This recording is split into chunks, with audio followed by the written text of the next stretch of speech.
अब मेरे साथ ऐसा हो रहा था टाइमली आगे आगे बढ़ के, अब लोग कहते कि तुम लेस्बियन भी रह सकते थे, तुमने आगे ट्रांजिशन क्यों किया। मेरे को खुद के बॉडी पार्ट्स फील नहीं होते थे, जब मैं अपने चेस्ट एरिया पे हाथ लगाऊं मेरे को फील नहीं होता। अब एक फीमेल उसको खुश होती थी, और उस टाइम पे मेरे को होता था कि मैं कवर्ड रखूं उस चीज़ को, कि मेरे को नहीं है कि मैं दिखाऊं मेरी चेस्ट भी है। क्लोज आने में हिचकते थे आप कि भाई अगर आप किसी लड़के क्लोज आ रहे हो उस टाइम पे आपको होता था भाई क्यों कर रहा हूँ ऐसा? हाँ, कि अंदर से ऐसे फील नहीं आती थी कि यार कनेक्शन नहीं है, इनके साथ बॉन्ड बन नहीं पा रहा। काफ़ी लोगों ने मेरे कमेंट में भी पूछा उस चीज़ों के बारे में कि नाइट फॉल होता है या पीरियड्स आते हैं, तो फिर अब पीरियड्स मेरे बंद हो चुके हैं, नाइट फॉल मुझे आ ही नहीं सकता क्योंकि रिप्रोडक्शन सिस्टम चेंज नहीं हो। तो मेटियोप्लास्टी में क्या होगा कि इतने साइज़ का हो जाएगा, नेचुरली उसमें जो सेंसेशन थी वही रहेंगी और बाकी चीज़ें बंद हो जाएंगी। पेनिस का साइज है वो इतना सा सा रहेगा। और वो बनाएंगे कैसे? आपकी स्किन से बनाएंगे? उसी स्किन को बंद करके उसकी लेंथनिंग करेंगे। अच्छा, बस वो होता था जब वॉशरूम जाना था तब पता लग जाता था। उस टाइम पे जब सर्जरी नहीं हुई थी तो मैंने फीमेल में जाना था, तब लड़कियां वीडियो बनाने लग जाती थी, वो देखो लड़का घुस गया। हाँ तो भाई स्वागत है अपनी जनता का नया पॉडकास्ट में। New podcast, new guest, very interesting guest.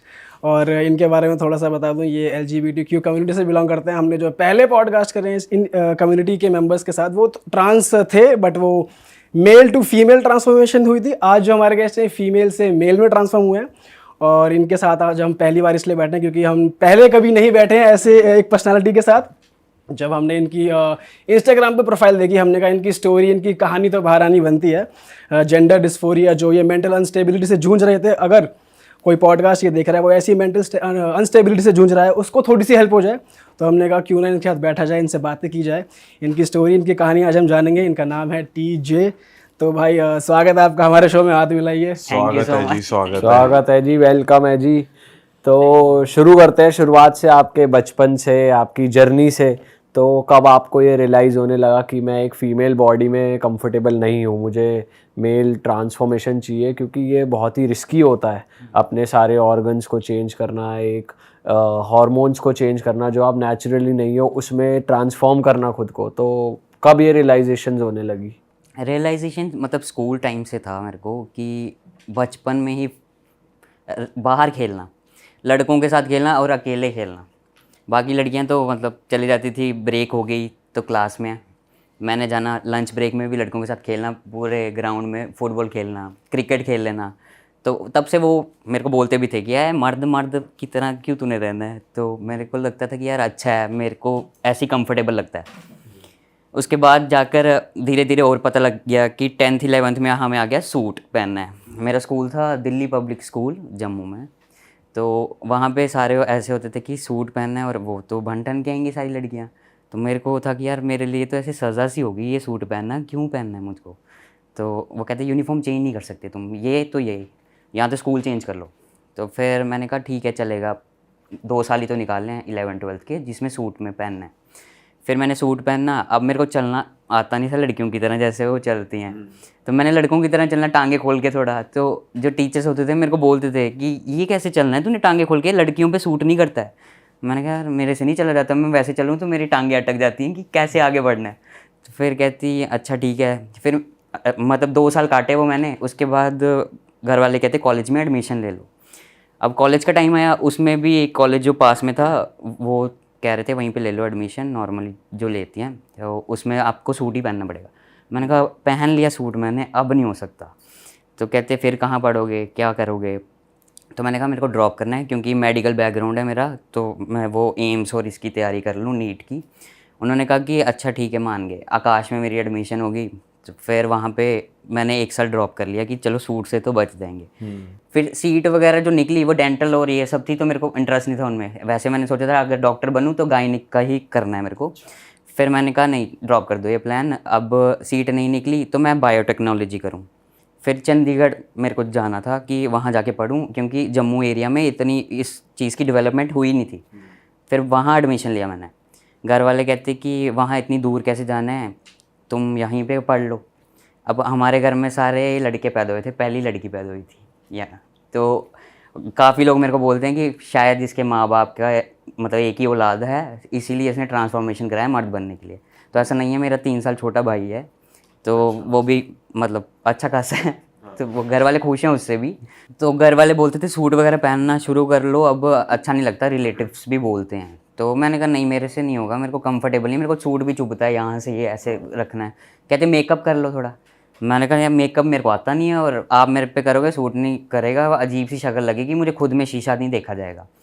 तो कहते हैं अच्छा ठीक है। वो भी थोड़ा नॉर्मली होते हैं कि शायद इसको आगे पीछे एक्सप्लोर करके ना पता लग जाएगा चीज़ों के बारे में कि लड़कियां रहती कैसे।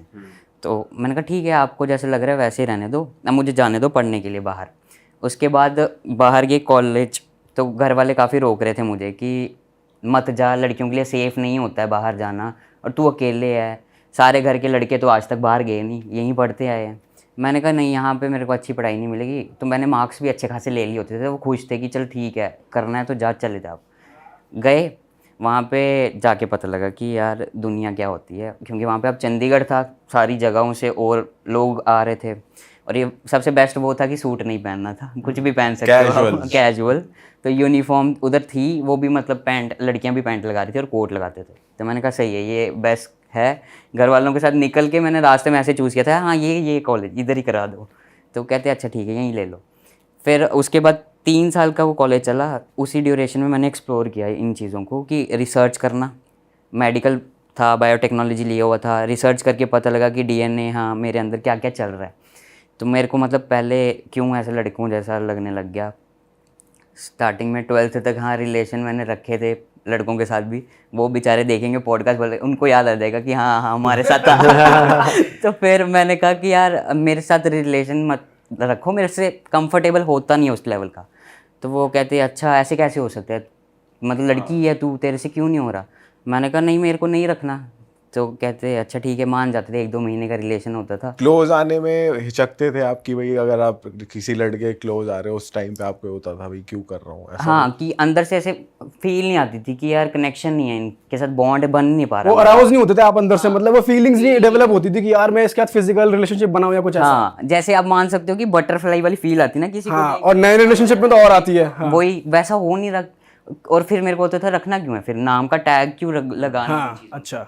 तो फिर 12th के बाद ही मतलब जब कॉलेज लाइफ स्टार्ट हुई थी तब पता लगा मेरे को कि यार लड़कियां कनेक्ट करके ना मेरे को ज़्यादा कंफर्टेबल लग रहा है। हाँ, अच्छा। लड़कियों से कनेक्शन किया तो ऐसे पेट में ऐसा उड़ने लगी तितली। मैंने कहा यार ये क्या हो गया, ये तो नहीं होना चाहिए, गलत हो गया। तो फिर लड़कियों से खिंच रहा हूँ भाई, ये क्या चल रहा है। ये तो गलत है, मतलब अभी तो ऐसा कुछ हमें बताया भी नहीं गया कि उन टाइम पे, ये काफ़ी 10 साल पुरानी बातें हैं, सोशल मीडिया पे भी कुछ नहीं था कि किसी ने बोला होगा ये अवेयरनेस है। अभी जैसे बढ़ रही है अच्छी बात है, आगे वालों को पता लग जाएगा कि ये चीज़ नॉर्मल है। तो तब हमें ऐसे खुद में भी डर लगता था यार ये किसी को पता लगेगा कि लड़की की तरफ तितलियाँ उड़ रही हैं, किसको बोलूँ। तो फिर बोल दिया, मैंने कहा चलो ठीक है बोल के देख लेते हैं। और आगे पीछे ऐसा भी नहीं है कि कहीं उनको ना इन्फ्लुएंस हो जाते हैं ना किसी से कि ये ऐसा है तो मैं भी ऐसे बन जाऊँ। मेरे आगे पीछे कोई भी ऐसा नहीं था कि जो जिसने ट्रांसफॉर्मेशन ली हो। तो फिर मेरे को था कि यार मेरे को अगर मैं अलग हूँ तो ठीक है, वैसे ही एक्सेप्ट करूँ मैं खुद को, ठीक है। बाकी कनेक्शन हुआ, फिर रिलेशनशिप बना, उसके बाद अभी तक वैसे ही चल रहा है। रिलेशनशिप कब बना था आपका, कब आए थे रिलेशनशिप में? मैं 2019 नहीं, उससे भी पहले 16-17 से स्टार्ट हो चुका था कॉलेज लाइफ से हम। तो आपके जो पार्टनर थे वो उन्होंने आपको फीमेल बॉडी में ही एक्सेप्ट कर लिया था? पूरा वैसे ही तो एक्सेप्ट। उस टाइम पे कैसे आइडेंटिफाई करते थे अपने आप को, आप और आपके पार्टनर? वो अपने में स्ट्रेट ही थी और मेरे को खुद में स्ट्रेट फील आती थी एज अ लड़का सोच के कि मेरा माइंडसेट एकदम ऐसे हो गया था कि खुद में लड़का है और लड़का मान लिया तभी मेरे को लड़की पसंद आ रही है। अच्छा, तो आपके पार्टनर ने भी आपको एज अ बॉय एक्सेप्ट कर लिया था जबकि आप उस टाइम फीमेल बॉडी में ही थे? क्योंकि वैसा क्या होता है, आपने काफ़ी अपने टाइम पे भी देखा होगा, टॉम बॉय लड़कियां होती हैं, करेक्ट, ठीक है, कि लड़कों की तरह रहती है। उस टाइम पे मेरी लाइफ भी वैसी थी। बट वो टॉम बॉयज में ये होता है ना भाई, वो अट्रैक्ट तो बॉयज ही होती है, बेशक उनका रहन सहन और चाल चलन होता है बॉयज की तरह थोड़ा सा टॉम बॉयज, बट वो अट्रैक्ट तो बॉयज से ही होती है और वो रहती कंप्लीटली स्ट्रेट है। वो तो टॉम हाँ बॉयज वो कुछ होती हैं और कुछ का ज़्यादा जो एक्सट्रीम लेवल चला जाता है और वो बिल्कुल ही फील नहीं कर पाते, वो अट्रैक्ट ज़रूर हो जाते हैं। काफ़ी टॉम बॉय होंगी जिनका मतलब फीमेल से हुआ है कनेक्शन, तो वो फिर एज लेस्बियन खुद को वो काउंट कर लेते हैं कि हम वो ही हैं और कंफर्टेबल हैं। अब मेरे साथ ऐसा हो रहा था, टाइमली आगे आगे बढ़ के अब लोग कहते हैं कि तुम लेस्बियन भी रह सकते थे, तुमने आगे ट्रांजिशन क्यों किया? उसका आंसर ये है कि मेरे को खुद के बॉडी पार्ट्स फील नहीं होते थे। जब मैं अपने चेस्ट एरिया पे हाथ लगाऊं मेरे को फील नहीं होता। अब एक फीमेल उसको खुश होती थी और उस टाइम पे मेरे को होता था कि मैं कवर्ड रखूं उस चीज़ को, कि मेरे को नहीं है कि मैं दिखाऊं मेरी चेस्ट भी है। ये काफ़ी लोग जूझते भी हैं इन चीज़ों से कि यार ये चीज़ हट जानी चाहिए, कंफर्टेबल नहीं है हम इन चीज़ों में। मैंने कहा यार चलते रहने दो, ऐसे रहना, खुले खुले कपड़े लगाने पड़ते थे। होता ही था कि यार नहीं होनी चाहिए थी, काफ़ी सालों तक ये चलता रहा। फिर कॉलेज में मैंने कहा हाँ ठीक है, ये टाइम कटा, उसके बाद एडमिशन मैं लूँ बाहर और बाहर चले जाऊँ। इंडिया के बाहर? पर हाँ, इस इंडिया के बाहर। कॉलेज के दौरान लोगों ने आपको खुद से टैग दिया, जैसे देखते खुद हैं से हाँ ये टैग दिया जब मैंने बाल काटे। लेस्बियंस या ऐसा कुछ टैग मिला था आपको? ऐसे काफ़ी मिलते थे, मेरे सामने कोई नहीं बोलता था क्योंकि उनको डर लगता था, क्योंकि जैसे लोग मेरे को ट्रोल करते हैं मैंने भी उनको ट्रोल किया होता था, चलते चलते "ओए, ये ऐसा दिख रहा है, ये वैसा है", वैसे ही मतलब मजाक में। और मेरे को था कि अगर मेरे में मजाक करने की क्षमता है तो उसको एक्सेप्ट करने की भी क्षमता होनी चाहिए, उसमें बुरा नहीं फील करना है। तो काफ़ी लोग ट्रोल करते हैं अभी भी मेरे को, मेरे बुरा नहीं लगता। काफ़ी लोग दूसरे भी हैं जो सुसाइडल तक चले जाते हैं, उनके थॉट आ जाते हैं कि हमें बुरा लग रहा है, ये जो इनको ऐसा कुछ हो रहा है। और ट्रॉल किस लेवल पे ज़्यादा, किस लेवल पे? काफ़ी गालियाँ चलती थी, कुछ भी बोल रहे हैं पीछे से सुनने को दूसरे से मिलता था, पर मेरे सामने वहाँ पे कोई भी नहीं बोलता। शायद आपके सामने भी कोई नहीं बोलता, पीछे से वीडियो से गालियाँ देते हों, कुछ होते होंगे ऐसे। ये तो फिर है ही, ये तो ऑफ कोर्स, ये तो हर किसी के साथ है। हाँ, तो फिर मेरे को बट मेजर हुआ है कभी, कुछ ऐसा हो गया हो मेजर कि आपको सच में बुरा लग गया उस दिन? नहीं, कॉलेज लाइफ में नहीं बुरा लगा, पर ऑस्ट्रेलिया में एक बार हुआ था ऐसा इंसिडेंट जो मेरे को बुरा लगा था, हिलाया था उस इंसिडेंट ने मेरे को कि ऐसा कुछ हुआ है। वो ऐसा था कि ट्रांसफॉर्मेशन मेरी काफ़ी, ये दाढ़ी वाड़ी ये सर्जरी का हो चुका था। वहाँ पे लड़के ही रहते हैं मेरे साथ, ऐसे फ्लैटमेट, मैंने फीमेल्स नहीं रखी हैं। अच्छा। तो वहाँ पे कनेक्शन ऐसा था कि वो अपने दोस्त लाते थे, मेरे वहाँ पे दोस्त नहीं हैं, तो उन्हीं की साइड से दोस्त आ गए, पार्टी वार्टी कर रहे हैं। फिर वहाँ पे कोई बैठा था, वो अब थे 20-21 साल के लड़के। ये अंग्रेजों का ही ग्रुप था आपका या इंडियंस के साथ रह रहे इंडियंस थे थे ये सब। तो वो 20-21 साल के लड़के थे। मैंने पार्टी में ज्वाइन किया। वो मेरे को, जो मेरे घर वाले हैं वो तो काफ़ी खुश होते हैं, सपोर्ट करते हैं, वो तो 4-5 साल हो गए सपोर्ट करते हैं वहाँ पे।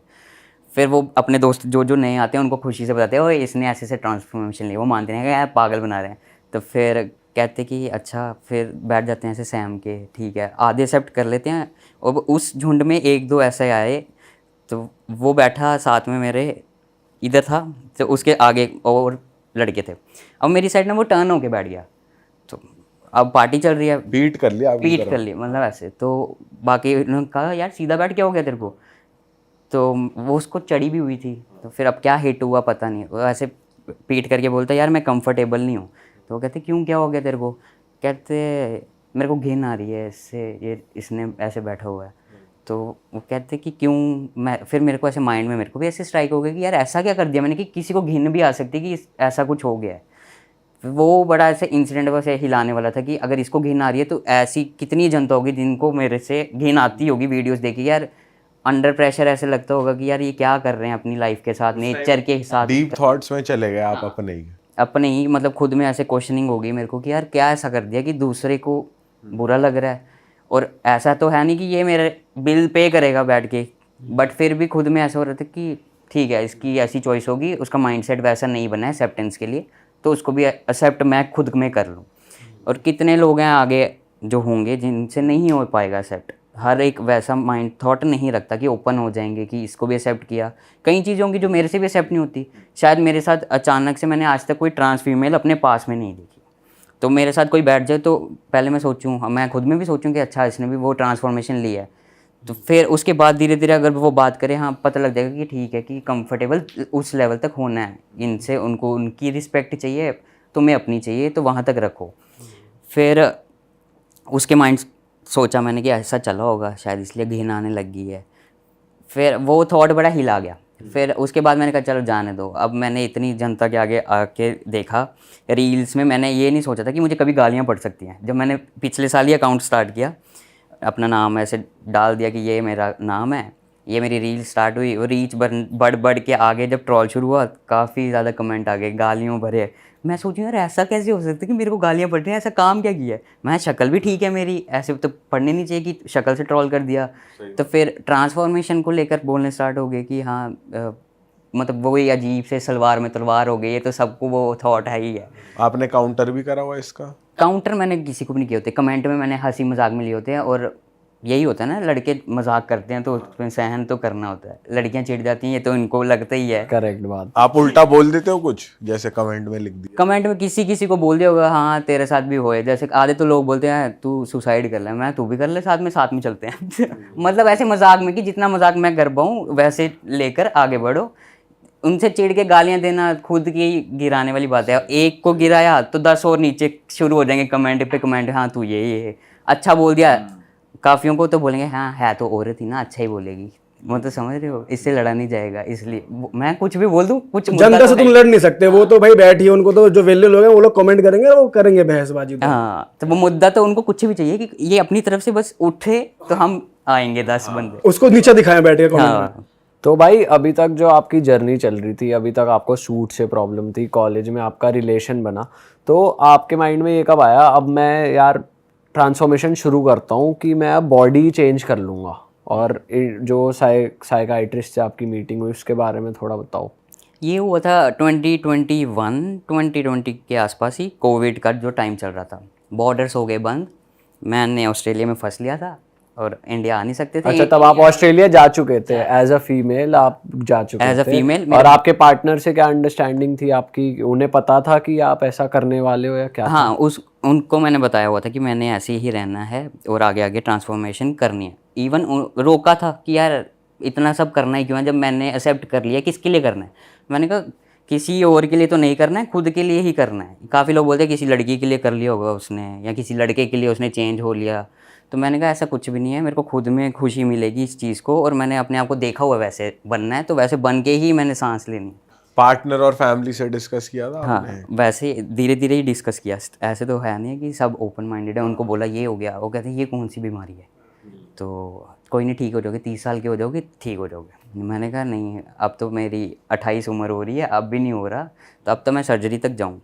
तो फिर इसी साल मतलब स्टार्टिंग में ही मैंने सर्जरी प्रोसीड स्टार्ट कर दिया था। तो मैंने कहा इतना टाइम ले लिया मैंने, अब आप देखो आज से 5-6 साल और आगे मेरे को डिले करवाओगे, तब तो सर्जरी की रिकवरी भी नहीं होएगी। 40 में तो ऐसे ही बुढ़ापा आ जाएगा, स्किन लटक जाएगी, क्या कुछ भी नहीं होने वाला। अभी मेरे को करने तो इतने साल आपके लिए मैंने 25-26 साल काटे हैं कि आप खुश रहो, अब मेरे लिए 10 साल खुश हो रह लो। तो फिर वो भी कहते चलो ठीक है, धीरे धीरे माने। 1-2 साल लगे, कोविड का टाइम था, वहाँ से मैंने बोला कि अब मैंने ट्रांजिशन स्टार्ट करना है। तो वो थे इंजेक्शंस वगैरह जो स्टार्ट होने थे सबसे बट पहले। उससे पहले आपको एक साइकाइट्रिस्ट, उससे पहले मेरे को खुद भी नहीं पता था। वहाँ पे होता है एक जीपी, अब वो न्यू है सब कुछ ना। जीपी क्या होता है? General practitioner. ओके। ठीक है, तो जीपी वहाँ का आपको करना पड़ेगा, उसके बाद ही आप किसी स्पेशलिस्ट के पास जा सकते हो। यहाँ पे तो गए सीधा स्पेशलिस्ट के पास सामान ले लिया। हाँ, स्पेशलिस्ट भी नहीं है यहाँ पे, तो सीधा चले जाओ दवाई ले लो। अगर मैं बोल दूँ हार्मोन ये वाला लेना स्टार्ट कर दो, पूछते भी नहीं है कि क्यों लेना है? कुछ नहीं पूछेंगे, वो दे देंगे काउंटर पे यहाँ पे। पर वहाँ पे अगर एक डोज ऐसी है, उससे एक्स्ट्रा कुछ दिन, 1 दिन पहले भी नहीं ले सकते, इतना वो स्ट्रिक्ट चलता है।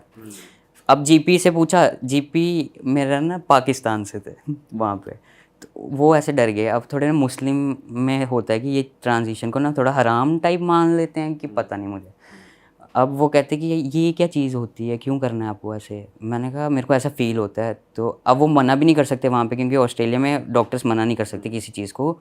तो कहते अभी भी आप ना वेट कर लो, आराम से सोचो इस बारे में। मैंने अब तब मेरी एज थी मान लो 23-24 के आसपास। मैंने कहा यार नहीं, आप मेरा ना स्टार्ट करा दो। उन डॉक्टर ने 3-4 महीने मेरे को और डिले का टाइम दिया कि थोड़ा सोच लो फिर कर लेना प्रोसीड। फिर मैंने कहा डॉक्टर नहीं, आप दे दो मेरे को लेटर स्पेशलिस्ट का, मैं बात कर लूँ। अब डॉक्टर ने मेरे को स्पेशलिस्ट दिए एंडोक्रिनोलॉजिस्ट, वो हार्मोन के थे कि ठीक है इसको हार्मोन ही शुरू करने होंगे, वहाँ जाएंगे। अब जब वहाँ गए, उन डॉक्टर ने कहा जब तक हमारे पास साइकाइट्रिस्ट का नहीं आता अप्रूवल, हम आपको हार्मोन नहीं दे सकते। और वो इंडिया में भी है। ये चीज़ यहाँ पर भी लागू होती है कि तुम्हें लेना पड़ेगा साइकाट्रिस्ट से परमिशन। साइकाइट्रिस्ट ही सबसे बड़ा वो है कि मेंटल हेल्थ को वो जज करेगा कि तुम्हारा स्टेट ऑफ माइंड कैसा चल रहा है। उसके बाद वो बोलेगा एंडोक्रिनोलॉजिस्ट के साथ कि तुम अब प्रोसीड कर लो। अब वो लेटर होता था, उसमें सेशन भी होते थे। काफ़ी लोगों ने पूछा कि मतलब क्या पूछते हैं, क्वेश्चनिंग होती है कि हाँ क्यों हो रहा है तुम्हारे साथ। थोड़ी देर के लिए सेशन लेके बातचीत करेंगे, फिर और क्वेश्चनिंग करेंगे डॉक्टर। फिर कुछ इन्होंने मेरे को टेस्ट के लिए क्विज वगैरह भी दी थी कि ये सॉल्व करके दिखाओ। भाई थोड़े क्वेश्चंस आप बता सकते हो जिससे आपको भी रियलाइज़ हुआ हो कि हाँ यार, डॉक्टर भी कंफर्म करता है कि हाँ यही है? क्वेश्चंस काफ़ी वो थे। पहले तो वो कपड़ों की रिगार्डिंग उन्होंने डिस्कस किया कि क्यों पहनने हैं तुमको, क्या हो रहा है तुम्हारे साथ। तो फिर उसके बाद कुछ क्विज ऐसे नॉर्मल जीके वाली होती थी कि उनको था कि ये सॉल्व कर पाते हैं, समझ पा रहे हैं ये चीज़ क्या लिखी हुई है। मतलब ये बिल्कुल सेन है कि नहीं, ओके है कि नहीं, मतलब जनरल क्वेश्चन। जनरल, एकदम जनरल कि यहाँ ये चल रहा है, ये स्टेट कहाँ पे है, ऐसा मतलब वैसा मान लो। ऐसा कुछ भी टेस्ट हो सकता है कि नॉर्मल, करंट अफेयर्स पूछ लिए जनरली। मतलब ज़्यादा पढ़ाई पे भी नहीं चले जाएंगे, बिल्कुल बेसिक से क्वेश्चन होंगे कि हाँ अगर ये वर्ड बनता है ऐसे क्यों बन रहा है, ABCD में ये बता दो, इसके बाद क्या आता है, बड़े जनरल। मतलब को देखना होता है, नॉर्मल है बंदा बिल्कुल भी, मतलब ऐसा कुछ नहीं है। किसी कोई और प्रॉब्लम मिक्स नहीं हो रही बेसिकली। ओके। तो वो टेस्ट होने के बाद आगे लेटर इशू करते हैं डॉक्टर। वो साइकोलॉजिस्ट के साथ टेस्ट हुआ, उसके बाद साइकाइट्रिस्ट लेटर दे गया, फिर दिया एंडोक्रिनोलॉजिस्ट को वो लेटर, उन्होंने स्टार्ट कर दिया हार्मोन। अब मेरे स्टार्ट मतलब यहाँ पे तो इंजेक्शन स्टार्ट हो जाते हैं डायरेक्टली, मेरे डॉक्टर ने वहाँ पे बोल दिया, कहते कि मैं स्लो करवाऊँगा। मैंने कहा वो क्यों? कहते क्या होता है, हमने काफ़ी वो लोग देखे जिन्होंने टेस्टोस्टेरोन के इंजेक्शन लिए, एग्रेशन में ज़्यादा जल्दी आ गए, तो और पिंपल्स काफ़ी ज़्यादा होने लग जाते हैं टेस्टोस्टेरोन में, तो मैं नहीं चाहता कि आपके साथ वो है स्लो जाएंगे। मैंने कहा डॉक्टर ये आप लेट करवा दोगे मेरे को, मेरी ट्रांसफॉर्मेशन लेट होएगी। तो वो कहते हैं ऐसा कुछ नहीं होगा, धीरे धीरे पे ट्रस्ट रखो, आपको वहाँ तक पहुँचा दूँ। तो अब उन्होंने कहा मेरे को जेल यूज़ करनी है, इंजेक्शन की जगह जेल होता है, जैसे सैनिटाइज़र का पंप होता है ना, वैसे वहाँ पे वो पंप था। पंप मुझे आर्म पे लगाना था, यहाँ पे लगा सकते हो और पेट में लगा सकते हो। तो वो कहता था पहले एक पंप मारना है आपने 3 महीने तक, एक पंप यूज़ किया, मतलब धोया नहाया वहाँ पे लगा दिया, धीरे धीरे उसी से। तो वो हार्मोन टेस्टोस्टेरोन का ही हाँ, पंप है, वो तो वो पंप स्किन से आपकी बॉडी में जा रहा स्किन है। से जा रहा था। ओके। तो यहाँ भी होंगे, पर काफ़ी डॉक्टर नहीं रेकमेंड करते, वो मुझे नहीं पता क्यों, पर काफ़ी मेरे को लगता है कि उस चीज़ से ना मेरा एग्रेशन तो कभी आया ही नहीं उस स्टेज पे। तो वहाँ पे वो अब नॉर्मली स्टार्ट हुआ। मैंने कहा अब 3 महीने हो गए, फिर डॉक्टर से मिलना होता था, फिर डॉक्टर कहते थे अब आप 2 पंप लो, फिर 3 महीने 2 पंप लिए। क्या क्या नोटिस हो रहे थे आपको चेंज अपनी बॉडी में? तो अब 3 महीने में मान लो पीरियड्स बंद हो गए, उसके बाद कभी आए ही नहीं। जब तक आप वो इंजेक्शन ले रहे हो कभी नहीं आएंगे, क्योंकि वो टेस्टोस्टेरोन उसको रोक रहा है, जो तुम्हारा एस्ट्रोजन है वो बनाना, जो उसका फंक्शन है वो सब रुक गया। तो काफ़ी लोगों ने मेरे कमेंट में भी पूछा उस चीज़ों के बारे में कि पीरियड्स आते हैं भाई तेरे को, तो नाइट फॉल होता है या पीरियड्स आते हैं। तो फिर अब पीरियड्स मेरे बंद हो चुके हैं, नाइट फॉल मुझे आ ही नहीं सकता, क्योंकि रिप्रोडक्शन सिस्टम चेंज नहीं होता, वो वैसे ही रहेगा। फिर आगे आगे बढ़े, पीरियड्स बंद हो गए, 6-7 महीने तक मेरी आवाज़ चेंज होने लगी, भारी होगी, 1 साल तक और भारी होगी। अब 1 साल तक पंप ही चल रहा था वो वाला? हाँ, वो 1 साल तक डॉक्टर ने मेरे को जेल तक रेकमेंड किया। फिर मैंने थकार के डॉक्टर को बोला, मैं डॉक्टर पैसे बहुत लग रहे हैं इस जेल में, अब आप इंजेक्शन दे दो। और मुझे पता था इंजेक्शन वहाँ का ऐसा है कि 3 महीने में 1 लगाना है, ख़त्म। वो रोज़ उठ के लगाना है, मतलब चल रहा है, डेली है वो मेरे लिए हेडेक की, ये करना ही करना है। अच्छा, इन सब के पैसों के लिए घर से हेल्प मिल रही थी आपको? बढ़िया। नहीं, फाइनेंशियली मैंने खुद ही वहाँ पे ये पार्ट टाइम जॉब करके किया हुआ बट घर वालों को मालूम था कि तुम ये ट्रीटमेंट तो खुद से स्टार्ट करवा कर रहे रहे हो? हो। हाँ, तो उनसे मैंने कभी भी हेल्प नहीं ली, बस पढ़ाई का वो भी लोन लिया था मैंने, तो वहाँ पे जाने के लिए 40 लाख का लोन था मेरे सिर पे। अब मेरे को था कि 2 चीज़ें हैं ऑप्शन, या तो सीधा लोन पे टारगेट रखो या ट्रांजिशन पे। फिर मेरे को हुआ कि नहीं, अगर मैंने लोन पे कर लिया तो मेरा वो टाइम ही निकल जाएगा लाइफ का जो मैंने वेस्ट कर दिया। अब मेरे को था कि साथ साथ सब कुछ करना ही करना है मेरे को, कुछ भी हो जाए चाहे। वहाँ पे लोन धीरे धीरे रखा कि EMI पे करना स्टार्ट करी, साथ साथ आधा पोर्शन इसमें निकाल दिया ट्रांजिशन के पीरियड में। अब जाके मतलब आप मान लो 5 साल बाद मैंने यहाँ पे लोन पूरा कंप्लीट कर दिया अपना, कि हो गया। ये अच्छा करा भाई। तो अभी महीना वो ये खुशी से मैंने 5 साल बाद आके घर पे दिवाली मनाई। तो अब इस बार फर्स्ट टाइम आसपास लोगों ने मेरे ये देखा, मेरी जॉइंट फैमिली है। अब दादी थी, बुआ, वो मेरी शक्ल देख के डर गए, क्योंकि उन्होंने 5 साल में पहली बार देखी। अभी तुम्हारे इस टाइम आवाज़ चेंज हो चुकी है, फेशियल कुछ, हेयर आ हाँ। चुके हैं, कम्प्लीटली एकदम ट्रांसफॉर्मेशन उनके लिए कि यार ये क्या हुआ। तो पहले तो वो ऐसे बोले कि कौन है, पहले पहचाने नहीं, दादी ने तो बिल्कुल नहीं पहचाना, वो तो अब बूढ़े हो गए ना। तो मैंने कहा मैं हूँ। तो कहते अच्छा इतनी बड़ी बड़ी दाढ़ी क्यों रखी है तूने? तो मैंने कहा अरे तेरी आँख कैसे गई? हाँ, तो आ भी कैसे गई और ये क्या हुआ तेरे साथ? तो फिर मतलब शौक में थोड़ी देर के लिए चले गए। बुआ ने तो मेरी शक्ल तक नहीं देखी, वो ऐसे डर गए थे कि यार क्या हो गया तेरे को, थोड़ी देर के लिए सहम गए। फिर मम्मी पापा ने देखी हुई थी, उनसे मैंने मिल लिया होता था बीच बीच में, तो वीडियो कॉल चलते रहते थे। इनसे काफ़ी टाइम बाद ये हुआ था मुलाकात। तो फिर वो कहते कि हटा ले, लड़के क्या बोलेंगे, तू तो लड़की है। मैंने कहा वो लड़के कुछ नहीं बोलेंगे, आप मेरे से बात करो, फिर उतना ही रखो।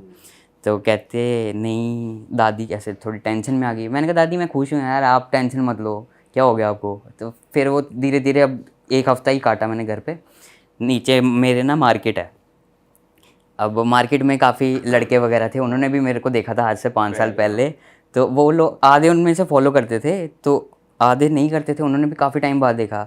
एक को तो मैंने अपने सामने देखा, ऐसे हंसता हुआ आया तो ऐसे हो गया, जैसे पता नहीं सदमा हो गया कि ये क्या देख लिया मैंने। तो फिर वो भी देखा, मेरे को तो हंसी आ रही थी यार, ऐसे ऐसे नए नए वो भाई वैसे वो ये भी नेचुरली है, अगर आपको कोई ऐसे 5 साल बाद देख रहा है उसका रिएक्शन ऐसे ही निकलेगा अगर देखा जाए तो। ये और आधे तो पहचान भी नहीं, जिनको नहीं पता, हाँ आधे कोई नया लड़का आ गया ऐसा सोच रहे हाँ कि नया लड़का आ गया, सेम शक्लें मिलती हैं मेरे भाई की, वो वैसे ही हो रहा है, तो अच्छा ठीक है इसका दोस्त ही होगा, ऐसे सोच रहे थे आधे। फिर उन्होंने मेरा भाई बताता रहता था कि हाँ ये ट्रांजिशन किया हुआ इसने, ऐसा है। फिर वहाँ पे और सदमे में चले गए, बाकी सब मार्केट में लोग ऐसे बातचीत कर रहे होंगे आपस में, पर मेरे तक तो नहीं पहुँचेगी। तो पापा थोड़े ऐसे हो गए कि यार पता नहीं अब क्या क्या सुनने को और मिल सकता है, बट पापा को भी मतलब बोला किसी ने कुछ नहीं, ऐसे सामने किसी ने कुछ नहीं बोला। फिर काफ़ी खुश हो गए कि चलो काफ़ी टाइम बाद देखने को मिला कि इतने सालों से बाहर थे अब जाके मिले हैं। फिर अब नॉर्मल लगने लगा। वही है कि जब तुम नॉर्मल करने की कोशिश करोगे अपना डर ख़त्म करके, तो बाकी की भी ख़त्म कर लेंगे अपना वो बाउंड्री खुद ही क्रिएट करने के लिए तुमने अपना माइंडसेट बना दिया कि यार वो अलग है, ये अलग है, क्यों करना है, बातचीत करो, वही है, वही इंसान है, अंदर फीलिंग वही है नहीं, एकदम ये भी वैसे। अच्छी बात है, वो ओपनली बोल रहे हो, जैसे आपने उनसे बोला कि मैं खुश हूँ, ठीक है कोई बात नहीं, कोई कुछ भी कहे, तो अच्छी चीज़ है कि आपने भी अच्छे से एक्सेप्ट किया और करवा भी रहे हो। भाई जब आपके इंजेक्शन चल रहे थे उसके बाद का क्या प्रोसीजर होता है, मतलब बायोलॉजिकली अगर आपको अपनी बॉडी ट्रांसफॉर्म करनी है जैसे आपकी अपर बॉडी पार्ट, तो फिर उसका आपने रिमूवल कैसे कराया, वो सब उसका क्या प्रोसीजर था? इंजेक्शन स्टार्ट हुए, उसके बाद आप मान लो 1 साल के लिए आपने वो इंजेक्शन, मतलब हर 3 महीने में एक इंजेक्शन लगा हाँ आपको? अब वो तो ये 3 ऑस्ट्रेलिया में ही चल रहा है? ऑस्ट्रेलिया में, यहाँ पे अलग डोज और नाम भी अलग होगा जो यहाँ पे मिल रहे हैं। पर वो आपको प्योर टेस्टोस्टेरोन ही दे रहे थे, सिर्फ हार्मोन ही दे रहे थे, या और भी कुछ मेडिसिन? नहीं, सिर्फ उन्होंने हार्मोन दिए थे। यहाँ के डॉक्टर्स शायद कुछ मेडिसिन भी दे देते हैं उस, पर वहाँ पे वो बोलते सब नेचुरली ही चलाओ और सिंपल वो रखो न्यूट्रिशन के साथ, तुम जिम भी जाते रहो और डाइट फॉलो करते क्या रहो। चल रही थी आपकी? क्या परहेज लेना था, क्या लेना? परहेज डॉक्टर ने कुछ नहीं बोला, वो कहते नॉर्मली खाओ, बाहर का ही बंद ही रखो, फैट ही चढ़ेगा तुमको, जैसे बाकी इंसान है वैसे ही तुम हो, ऐसा कुछ भी नहीं है। इंजेक्शन लो और करते चलो जो नॉर्मल रूटीन के साथ चीज़ें, वर्कआउट ऐड करो और रूटीन सेम। तो आपको इंजेक्शन से और पंप से कुछ डिफरेंस लग रहा था? पंप से मान लो अब पिंपल मेरे को बड़े रेयर आते थे, अब जैसे ही आए इंजेक्शन पे ट्रांसफ़र, पिंपल स्टार्ट हो गए मेरे आना, और काफ़ी ज़्यादा बड़े बड़े आते थे उस टाइम पे। मैंने वीडियोस ऐसे फ़ोटोज़ भी रखी थी कि ऐसे मुंह पे आ जाने, बाकी एरिया में नहीं आते, मुंह पे फेस पे ज़्यादा आने लगते हैं। फिर मैंने डॉक्टर से बोला, डॉक्टर कहते मैंने इसलिए बोला था कि उसी को रखो लाइफ टाइम तक, वो भी बेस्ट रहेगा तुम्हारे लिए। पर मैंने कहा डॉक्टर आप ये बताओ कि ये करना कैसे है। डॉक्टर उन्होंने कहा कि चलो इंजेक्शन जो 3 महीने की डोज वाला है वो आप 4 महीने तक ले जाना, फिर उसके बाद 3-3 महीने तक आना। वो डॉक्टर पूरा गाइड करते थे कि ऐसे ही रखना ताकि वो स्लो हो जाए, तुम्हें मतलब डर्मेटोलॉजिस्ट के पास नहीं जाना पड़े अब इन चीज़ों के लिए, स्किन का इशू क्रिएट हो गया। अब वहाँ पे हर साल मेरा ब्लड टेस्ट पूरा होता था कि इसमें कितना लेवल बढ़ चुका है, कितना कम हो गया बाकी चीज़ों का। अब हर साल मेरे को, अभी भी अगले महीने मेरी अपॉइंटमेंट है वहाँ पे, उससे पहले ब्लड टेस्ट चेक करेंगे, फिर ही नेक्स्ट उन्होंने साल की डोज बता देंगे, 3-3 महीने की लिख के ये इसको मिलेगी। तो वो इंजेक्शन अभी भी चल रहे हैं आपके? चल रहे हैं, वो जिस दिन रोके बॉडी का सब कुछ फंक्शन वैसा बन सकता है पुराने जैसा? हाँ। तो ये फॉर लाइफ चलेगा? हाँ। अच्छा, ओके। तो सर्जरी का ये है कि आप मान लो कि आपने करवा भी ली, बॉटम तक करवा ली, चेस्ट की भी करवा ली। आपकी सर्जरी की बात करते हैं भाई, आपने इंडिया से कराई, ऑस्ट्रेलिया से कराई? सर्जरी मैंने इंडिया से कराई क्योंकि मुझे ऐसा लगा कि वहाँ पे एक्सपीरियंस डॉक्टर को अभी कम है, क्योंकि ज़्यादा सर्जरीज बल्क में नहीं होती वहाँ, लिमिटेड लोग हैं, जितने दिल्ली में नहीं होंगे उतनी पूरी आबादी होगी ऑस्ट्रेलिया की, ऐसा हिसाब होगा। इंडिया में ज़्यादा हुई है ऐसा है? हाँ, इंडिया में काफ़ी चल रही हैं सर्जरीज, तो नॉर्मली डॉक्टर एक दिन की 2-2 3-3 कर लेते हैं एक जगह से। क्या प्रोसीजर होता है वो सर्जरी से पहले? आपको क्या कहते हैं कि कैसे रेडी करते हैं बॉडी को? सर्जरी से पहले वो यही बोलते हैं साइकेट्रिस्ट लेटर दे दो, आप हार्मोन पे आ गए हो वो दिखा दो। तो ऑस्ट्रेलिया का लेटर यहाँ पे वैलिड होता है या इंडिया के लिए अलग आपने कंसल्टेशन ली? वहाँ का भी वैलिड होता है वैसे, और ट्रांजिशन में जब तुम होते हो दाढ़ी देख के वो वैसे ही समझ जाते हैं कि ये बॉडी अब थोड़ी रेडी है। हाँ रेडी है। फिर वहाँ पे अगर तब भी नहीं माने, कभी कभार कुछ हैं डॉक्टर्स जो बोल देते हैं कि हमें यहाँ का भी लेटर आप दे दो, डिपेंड करता है डॉक्टर पे कि वो वहाँ का वैलिड मान रहा है या नहीं, और कुछ मांग भी लेते हैं कि दे दो।